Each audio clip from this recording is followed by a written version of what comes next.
Pemirsa, jelang berakhirnya masa jabatan Anies Baswedan 16 Oktober, redaksi RCTI secara khusus memotret wajah ibu kota kekinian. Kami juga membandingkan masalah dasar Jakarta hingga ke pinggiran ibu kota. Lalu apakah kondisi Jakarta lebih baik dibandingkan dengan 5 tahun lalu? Berikut catatan redaksi RCTI, wajah Jakarta 5 tahun Anies Baswedan. Pemirsa, berbagai revitalisasi dan pembangunan terus dilakukan di masa 5 tahun kepemimpinan Gubernur DKI Jakarta Anies Baswedan.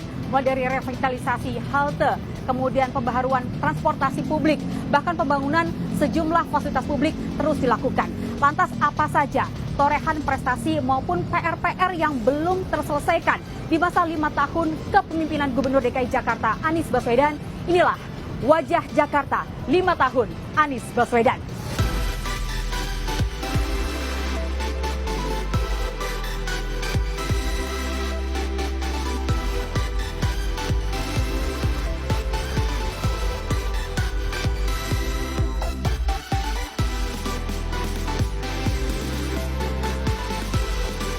Pasca pandemi, Jakarta kembali menggeliat, begitu juga kemacetan. Program pemecah kemacetan ala Anies Baswedan pun diuji. Adalah integrasi transportasi publik mulai dari mikrobus, Transjakarta, KRL, serta integrasi MRT dengan LRT. Layanan pembayaran diintegrasikan digital, kawasan gabungan intermoda dibangun dan dibuat cantik untuk penumpang dan konten kreator. Perjalanan di Jakarta sangat tinggi, mencapai 21,9 juta per hari dengan jumlah kendaraan bermotor 15,3 juta perjalanan per hari. Namun dengan transportasi massal yang terintegrasi memudahkan berpindah cepat dari kendaraan pribadi ke umum atau antar kendaraan umum. Jangkauan kendaraan umum pada tahun 2016 berkisar 42%, melompat menjadi 82%. Sementara cakupan layanan umum terintegrasi hingga mencapai 85,16%. Data ini menggambarkan mudahnya akses transportasi publik.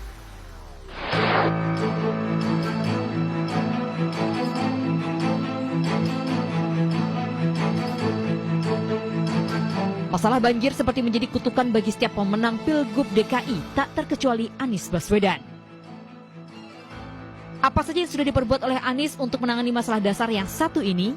Pemprov DKI mengeruk lumpur danau, sungai dan juga waduk di 5 wilayah kota, mengerahkan alat berat 3 kali lipat dari kapasitas biasanya. Untuk mengendalikan limpasan air hujan, Anies membuat kolam penampung air sementara di jalan raya. Pemprov Jakarta juga membangun instalasi sumur resapan serta mengimplementasikan taman tampungan air. Di pesisir utara, Anies membangun polder untuk mengatasi banjir rob yang terdiri dari kombinasi tanggul, kolam retensi, serta pompa. Sementara untuk mempercepat surutnya genangan banjir, Jakarta memiliki 900 lebih pompa. Kapasitas 2 sungai yakni Kali Besar dan Kali Ciliwung pun diperbesar agar bisa menampung lebih banyak. Hasilnya 12 titik genangan banjir berulang telah teratasi. Tahun 2020 dengan curah hujan terekstrim yakni 377 mm per hari, banjir surut lebih dari 95% dalam waktu 4 hari. Padahal di tahun 2015 dengan curah hujan lebih rendah 95%, wilayah tergenang baru surut 7 hari. Jakarta juga berinovasi dengan teknologi flood control system yang mengintegrasikan sensor dan CCTV di 178 titik yang memetakan banjir dengan akurat. Namun satu hal yang tak tercapai adalah naturalisasi sungai.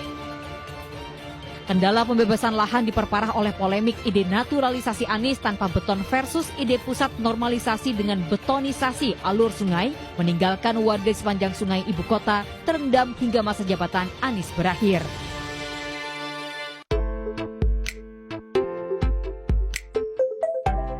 Soal ruang terbuka, Anies membangun yang disebutnya sebagai ruang ketiga. Anies memperluas ruang terbuka dari 12,12% di tahun 2014 kini menjadi 30,92% dengan luas 664 km persegi. Taman Eco Park di kawasan Tebet seluas 7,3 hektar ini selalu dipenuhi warga meski terganggu masalah parkir.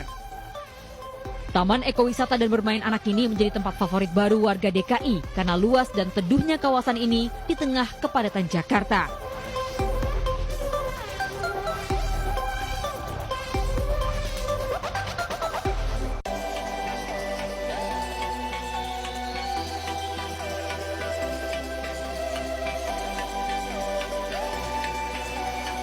Anies juga membayar janji kampanyenya kepada Jakmania dengan Stadion Megah Jakarta International Stadium yang dibangun 100% oleh warga Indonesia.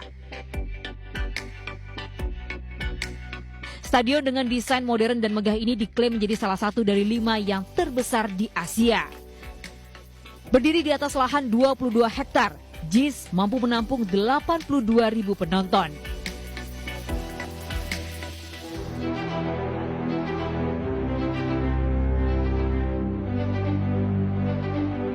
Karya berikutnya adalah revitalisasi kawasan kota tua, mulai dari pembaruan trotoar hingga ke penataan kampung.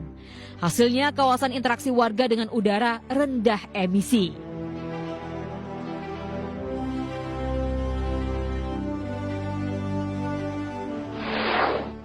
Ruang terbuka juga menjadi perhatian di era Anies adalah pelebaran trotoar untuk pejalan kaki. Bahkan Anies sempat mengklaim dalam 3 tahun kepemimpinannya, revitalisasi trotoar sudah dilakukan di sepanjang hampir 305 km. Namun ibu kota sebetulnya masih memiliki sejumlah masalah mendasar yang belum berhasil tertangani. Sebagian kebutuhan dasar itu masih bermasalah karena membutuhkan dukungan penuh pemerintah pusat. Pemirsa, selain revitalisasi transportasi publik, trotoar, JPO, tidak hanya itu saja, Pemprov DKI Jakarta juga membangun sejumlah program lainnya, di antaranya adalah Rusunawa. Pemprov mengklaim bahwa dalam 4 tahun terakhir total terdapat 33 tower Rusunawa yang berhasil terbangun atau menjadi rekor selama 4 tahun. Nah, tidak hanya Rusunawa, Pemprov DKI Jakarta juga menyediakan sederet program hunian lainnya. Di antara adalah Kampung Susun, penataan kampung, serta rumah dengan DP 0 rupiah.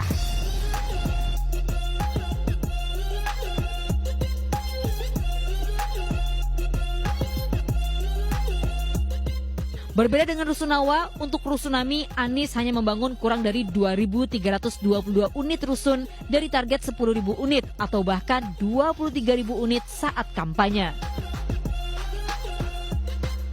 Rusun ini awalnya dibuat utamanya untuk mengurangi kampung-kampung padat ibu kota.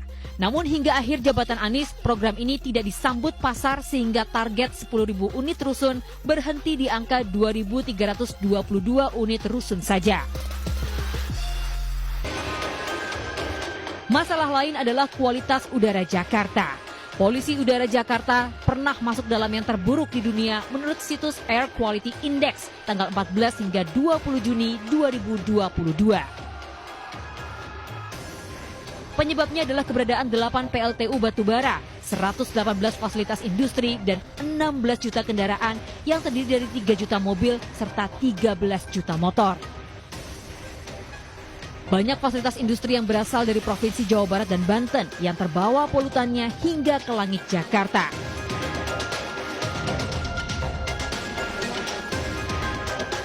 Walhi menyebut TPST Bantar Gebang yang menjadi muara sampah warga ibu kota nyaris lumpuh karena sudah over kapasitas dari 21,9 juta kubik menjadi 22,3 juta meter kubik.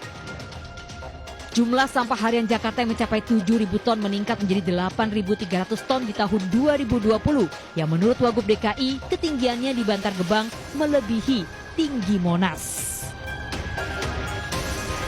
Pemirsa, sejumlah pekerjaan rumah dan permasalahan masih perlu dituntaskan. Di antaranya meski di era Gubernur DKI Jakarta Anies Baswedan berhasil membangun integrasi moda transportasi seperti halte CSW saat ini, namun tidak serta-merta membuat warga ibu kota Jakarta beralih dari penggunaan transportasi pribadi ke penggunaan transportasi publik dan membuat masalah kemacetan berhasil terurai. Selain kemacetan, sejumlah masalah lain yang juga perlu diatasi di antaranya adalah banjir serta polusi udara yang bahkan sempat menjadi salah satu yang terburuk di dunia. Dan pemirsa, tentu perlu kerja simultan dan berkelanjutan antara Gubernur DKI Jakarta saat ini dengan Gubernur DKI Jakarta berikutnya untuk dapat menuntaskan masalah DKI satu demi satu. Tidak hanya itu, juga perlu kerjasama yang baik antara warga Jakarta dengan pemerintah daerah agar membuat Jakarta menjadi rumah yang aman dan juga nyaman untuk semua. Dan dari Jakarta, Lady Marina, Dimas Yunardi, dan Raga Firdaus melaporkan.